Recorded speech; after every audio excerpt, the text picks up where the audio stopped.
आज येणार होत्या आमच्या नणंदबाई आणि माहीला सकाळ सकाळ लागली होती भूक. खायला दे काहीतरी म्हणून तिची चालली होती माझ्या मागं घाई. तिला दिली शेव खायला आणि मग मी पण घेतला लसूण सोलायला. आज होता सिंपल असा वरण भात आणि थंडी आहे म्हणल्यास बाजरीची भाकरी तर झालीच पाहिजे ना. मग भाकरी इथे करून घेतल्या. सगळा झाला स्वयंपाक. मग खाऊ घातलं माहीला डाळ भात.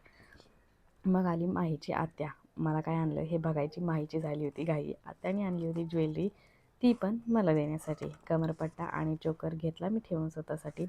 बांगड्या आणि मंगळसूत्र घेतलं त्यांनी त्यांच्यासाठी. आमच्या घरात एवढ्या बकेटा झाल्या आहेत की आज आता ठेवायला जागाच नाही आहे. कारण कलर जो दिला आहे ना घराला, त्याच्या सगळ्या बकेटा आता घरीच ठेवून घेतलेल्या आहेत.